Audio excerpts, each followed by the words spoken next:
polycystic ovarian syndrome. Ibig sabihin ng cyst, poly madami, more than one. In my condition po, minimum of 11 cysts and the other ovary is nasa 26 cysts.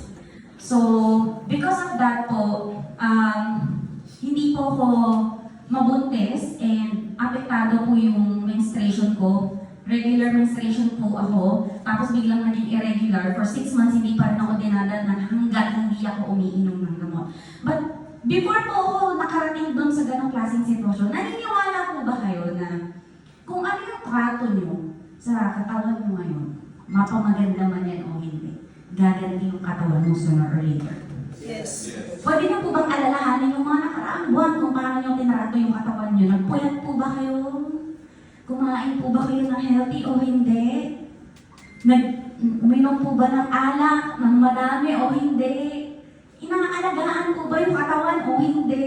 Kayo po makakasagot niyan. But what I'm trying to tell you right now is, hindi man bukas, hindi man ngayong taon, o next year, gaganti at gaganti ang katawan mo. So kung ano yung tinanim mo, totoo yun, kung anong tinanim mo yun ang bunga. So in my case, 18 years old, I started doing BPO. So, na-expose po ako sa hindi magandang lifestyle kasi for almost 5 years of doing that job, GY shift pang gabi. Hindi ako nakaranas ng pang-umaga. So, puyat.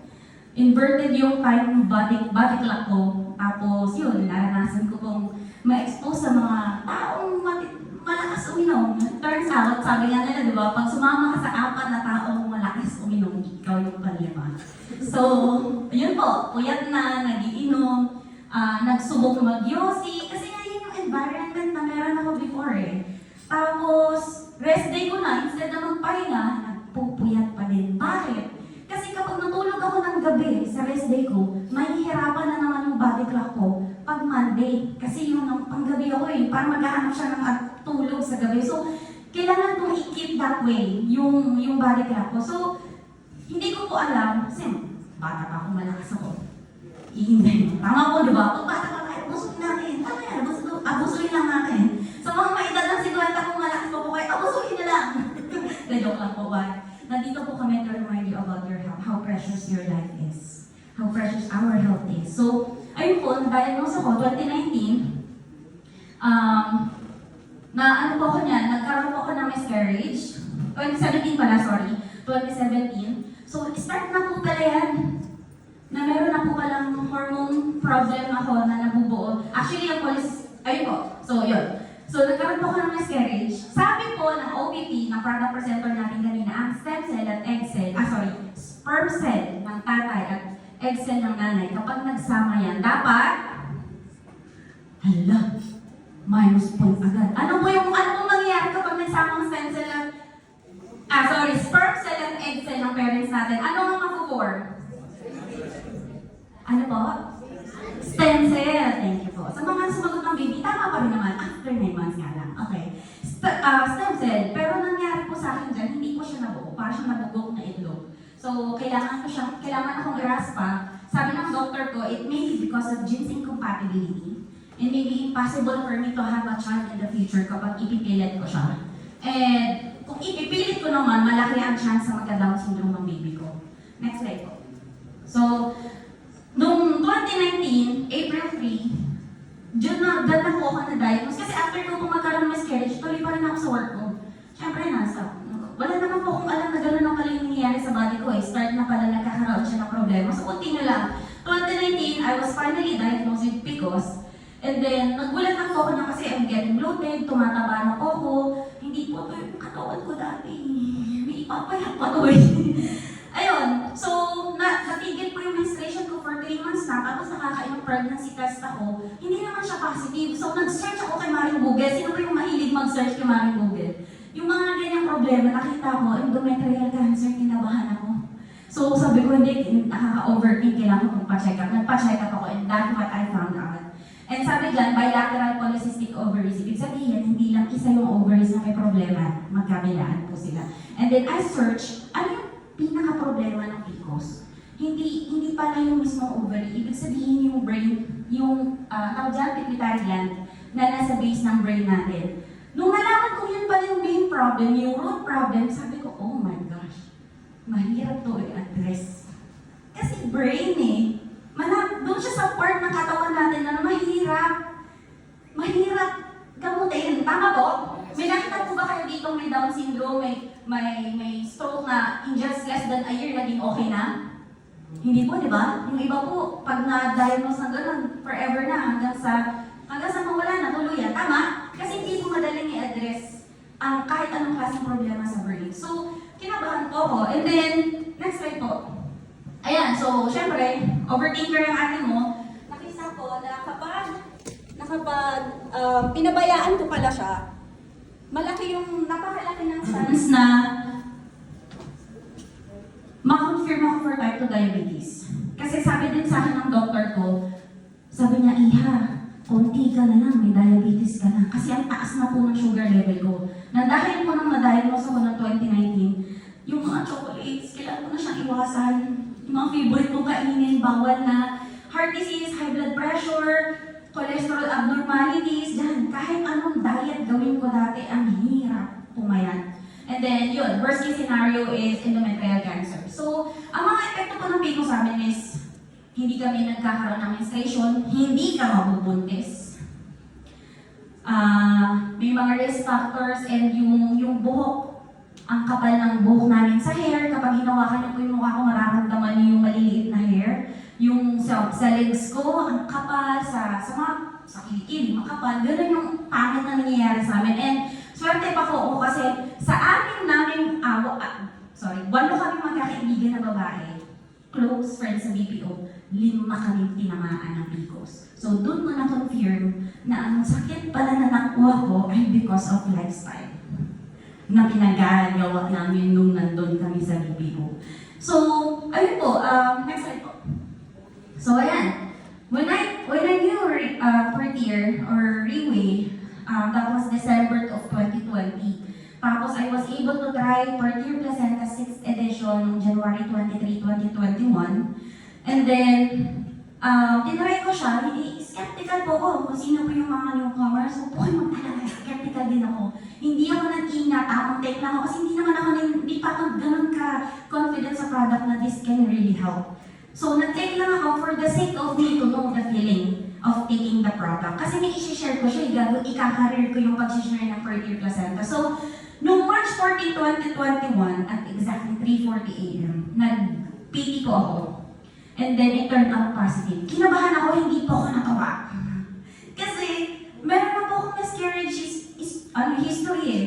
So, nag-positive siya, sabi ko, oh my gosh, baka pupunta na naman ako sa ospital, mag-go-through na naman ako dun sa napakasakit na process, tapos magbabayad ako ng 50,000, hindi pa yung pandemic. Pandemic po yan. Sabi ko, baka this time, miscarriage na naman to, wala na naman ako, mabayad ako ng 50,000 maybe, tapos wala naman pala akong iuwi, ako nang mag-isa.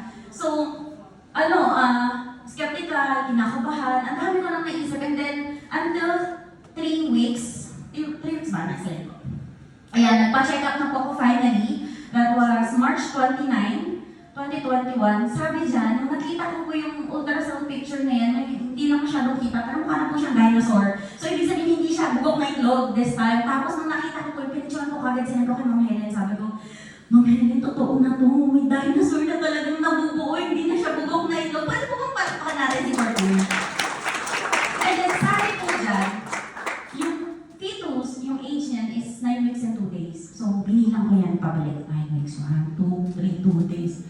Pumapatak po siya, nasa ilang taon na sinubukan namin magka-baby. Kasi 62 years old na po that time yung papa ko, wala pa po siyang ako. Ako yung bunso. So, ako lang yung malaki yung chance na mabigyan siya. Sa 4 na magkakapatid, ako lang. Tapos, nang nakita ko, binalikan ko kung kailan siya nabuo, pumatak siya doon sa unang linggong nag-take ako ng 4th year, doon ako kinilibutan. Sabi ko, wow, ilang taon namin sinubukan. Tapos, ito lang yung tutulong. Sabi ko, kinabahan ako. Sabi ng doktor, kasi sa akin walang gamot eh. Wala pong gamot ang PCOS. Patuloy na magkakaroon ng cyst dyan na dami. Swertihan sa mga babaeng may PCOS ang magka-baby. Swertihan din na kapag nabuntis ang may PCOS, healthy ang baby. Swertihan po yun. So, nung nakakailang share na po ako dito, na-realize ko, what if hindi ko nakilala si Portier? Sino po dito mga parents na? Parents, ayan. Okay na po ba pa-imagine ko sa inyo ng konti lang naman, saglit lang. What if hindi po kayo magkaanak? Will you cherish the past years ng buhay niyo nang wala kayong anak? Iba po yung pakiramdam, tama? Iba yung pakiramdam na kahit ang hirap mabuhay dito sa mundo, tapos may anak ka, kailangan mo mag-strive eh. Ang hirap na masarap merong anak. Tama po? Yung unang beses na nakita mo yung baby mo, ang cute-cute, tapos nag-aaway kayo ng partner mo, sino kamukha? Hindi naman yung agad nakikita sa unang 3 buwan, tama? Pero nag-aaway kayo. Pero napakaganda ng moment na yun, tama po? Makita mo yung anak mo, graduate, marunong na magsalita, maglakad. Ang sarap mo ng pakiramdam, tama? Na kahit nahihirapan tayo, there are people, there are children waiting for us to be successful. And for sure, sa mga parents mo na nandito, mga anak nyo ang isa sa mga taong, tawag dito, ang tawag doon, yung inspiration. Ano ba? Inspiration natin mga magulang na mag-strive harder kasi we are doing this para sa kanila. Tama po? So, kung nai-imagine nyo po na medyo malungkot, what more yung mga taong hindi nakakakilala? Sa mga taong nahihirapan magkaroon ng anak at hindi pa nakakakilala kay Portier, alam niyo po ba yung pakiramdam ng mainggit ka for the rest of your life kasi hindi mo kayang bigyan ng anak yung asawa mo? Alam niyo po ba yung ganong pakiramdam? Kasi part po ako ng PCOS page. Tapos nababasa ko doon yung insecurity ng mga kababaihan na nalulungkot ako, umiiyak ako, nade-depress ako kasi nakikita ko yung asawa ko na sobra siyang natutuwa makakita ng baby sa iba. Tapos parang gusto niya, kasal na sila eh, parang gusto niya lang ipamigay yung asawa niya para lang ibigay yung ikakasaya ng lalaki. Na parang sige, doon ka na lang. Alam mo yun? Sa sobrang So, alam mo yun, yung pakiramdam po ng gano'n na kaya mo naman eh, yun yung divine capability ng isang babae ang makapag-produce ng anak. Pero hindi magawa. Alam mo po yung gano'n pakiramdam? Depressing po siya. Mukha po siyang simple lang. Pero marami po tayo, hindi naman po sobrang dami, pero alam natin kung gano'ng kahirap makakita ng mag-partner na sinusubukan yung best nila para magkaroon ng anak. Ang hirap po, tama? Yes. Nakaka-relate po si Tita sa harapan. So, ayun po. And then, kinabahan po ako niyan kasi una, pandemic. Pangalawa, yung kinakatakot ko is Down syndrome. So, simula nung nalaman ko, pregnant ako, hindi ko na po mabina kung ilang bote ng Portier yung naubos ko habang pregnant ako. So, just to make sure na hindi po, kasi kung ba't ako natatakot? Una, sabi sa akin ng mga Melen food supplement. Hindi naman siya synthetic drugs. Sabi, safe lang. So, laklak ko ng laklak. Bahala na. Kung ito ngayon nakatulong sa akin magkaroon, makabuo, bakit ako matatakot? Tama po? So, next slide po. Yan. After, 9 months, October 23, 2021, I was able to deliver Lucas. Ayan. Medyo, ano po siya? 10 kilo na 4.1 kilogram. Medyo napabayaan po. Kaya emergency CS ang atin nyo. And ayun po. Next slide po. So, ayan po. Dahil po na emergency CS, magto 24 hours na po kung nag-labor. Paglabas ko ng baby ko, ang baho niya na. So, nakapoops na siya sa loob. Reason why na-diagnose po siya ng sepsis. Para po sa mga hindi nakakaalam, sepsis po is an infection of the blood. And that is very delicate. So, sabi ko sa dati kong partner, kung itong product na to, natulungan akong magka-baby, lumabas yung baby ko, sabi nyo sa newborn screening, everything is normal. So, kaya nga nito tumulong kay Ma'am Helen, colorectal cancer, kaya nga nito tumulong sa ganito, ganyan. Sepsis lang, matatakot ako. Nilabas ko siya 3 days. At 3 days old, he started taking Portier. Pero hindi niya po nilulunok yung catheter kasi medyo malaki po yung catheter, hindi pa po kaya. So, ang ginagawa po namin, binubutas namin yung catheter at inipiga sa bibig niya and then sinisipsip niya. Can you play the video po? Ganyan po yun. At 3 days old, ayan po siya. Yan, pinipiga po namin yung catheter. Tapos sinisipsip niya. lo and behold po, sa awa ng Diyos, hanggang ngayon, hindi po nagkakasakit si Lucas. Nagkakalagnat, usual po yun sa panahon na pabago-bago at saka kapag in-injection na yung baby. Sa mga, ano tawag doon? Vaccine, yun. Normal po, doon po, pero lo and behold, thanks God po talaga. Hindi po, wala po siya, never pa po siya ma-diagnose ng kahit anong klaseng sakit na kailangan na, ma-admit sa hospital. So, sobrang thankful po ako kasi ang healthy niya po ngayon. Next slide po. So, ito po yung recent picture niya. Sa mukha ako, diba? Pero kahit kasi ako si Mukha, medyo na ano, Hindi. nakikita ko. Hindi. So proud to tell everyone right now po sa inyo lahat na Portier was able to help me have a baby, have a healthy pregnancy. So, faster from CS surgery. Sino po mga na-CS na dito?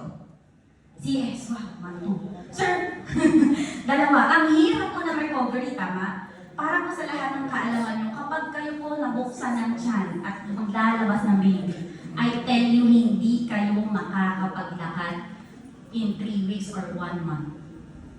Ang hirap. Yung tipong, yung nakahiga po kayo yung simpleng ganyan, hindi nyo magagawa. Sobrang sakit.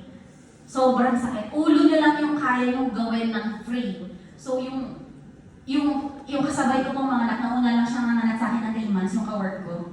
1 month, kailangan niya pang uminom ng Nafenamic para lang makatayo siya ng kanya at makaihi sa CR. Ako in just less than 1 week, kaya ko na pong tumayo ng dahan-dahan. Hindi pa mabilis, dahan-dahan lang. Pero ganyan po kagaling si Portier para sa lahat ng kailangan ng recovery ng katawan natin. And Lucas recovery from sepsis. So, yan pa lang po yun. Hindi pa po dyan kasama yung mga yung story ng clients ko, yung story ng parents ko kapag nagkakasakit sila. Mama kong may asthma, papa ko may high blood.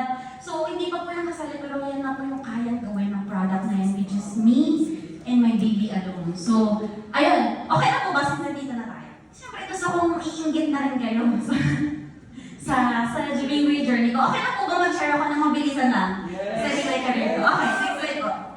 So, katulad po na nasabi nila, Railway was able to recognize me in an international stage. Almost 5 years po ako sa BPO. Kahit mo ng certificate na may 1,000 cash, wala. Tapos mag-OT ako, tibay pa. Tapos dito kay Railway, sinubok, dito kay Railway, hindi ko siya ginawa mag-isa. Kasama ko yung buong team ng Hello, team ng Blessed Universities. And then, na-recognize ko kasi Railway hindi makakalin. Gusto niyo yung first ever recognition ko. Kaya sabi ko, yes, Ma'am Helen, ma-recognize ako sa World Trade Center kasi doon po ko nakaka-attend ng LRN, ng Leaders Recognition Night. Pero nagulat ako, announcement, LRN is in Malaysia. Kinabahan ako, sabi ko, bakit ang layo? Tapos in-announce, lahat po nung naka-achieve ng ganito ganyan sa from this month to this month, kasali kayo sa chartered flight, all expense paid, ganyan. Sabi ko, grabe yung excitement ko. Hindi ako na-experience ng gano'n sa employment ko. Hindi naman po sabihin yung kita sa employment. Yun lang po talaga yung nangyari sa akin. So, ayan po yung mga kasama ko sa Bukit Jalil. So, ayan po medyo malusog pa po ako dyan. Yan po yung mga kasama ko. Mga team supreme lang po yung mga nasa unahan. Pero nandun po ako sa bandang likod. So, next slide po. Yan. So, syempre, pupunta ka na sa ibang bansa. Arahan mo na, tama? Ulitin mo na. So, kapag nandito po kayo sa Railway, i-prepare nyo na yung passport nyo. Kasi, sa susunod kayo naman yung magaganyan. Syempre, enjoyin mo na. Alam nyo po ba, itong platform na to, kakabahan kayo kasi bigla na lang kayo mag-speak dito. Kakabahan kayo sa mga clients nyo. Kakabahan kayo sa maraming klaseng bagay. That's for your growth. Pero kapag nandun kayo sa ibang bansa, enjoyin nyo na. Tama? So, ayan. Yung pictures kanina sa Malaysia yun, this was in Taiwan. So, ito lagi ko pala ito sinasali. Kasi itong picture na to, dapat na lang ako na mag-iinap na lang ako sa labas. Tapos may dumaan na pogi sa harapan ko na bumili ako ng ganyan. Kasi naman, yung LRN na yun, may dumaan na European. Ang pogi niya talaga, grabe. European na leader, ano po yung leader? Sa kinikitlong, yun lang. Ang pogi kasi naman nakaganyan ako, tapos nadaan siya, tapos ninitian niya ako. You look great. Kinilig po talaga ako. Sabi ko, oh my God. So, ayun lang po.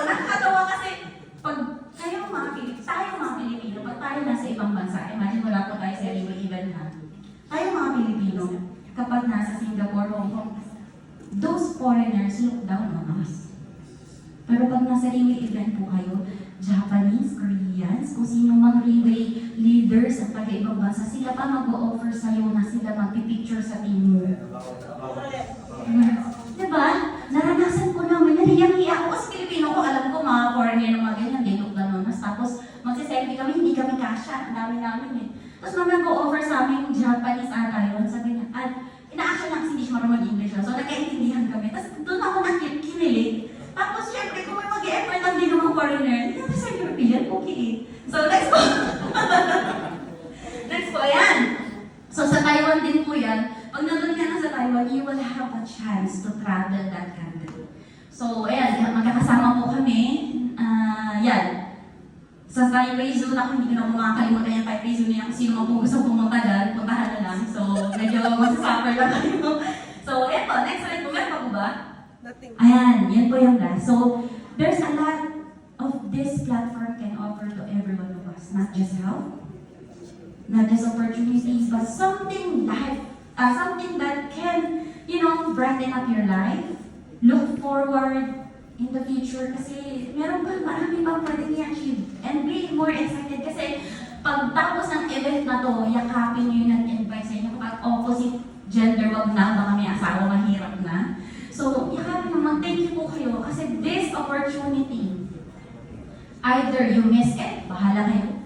Pero kung i-grab mo siya, I tell you, mahihirapan ka, but you have an army behind you. At kapag nagawa mo siya ng tama, we'll see you in the other country and magsasalita tayo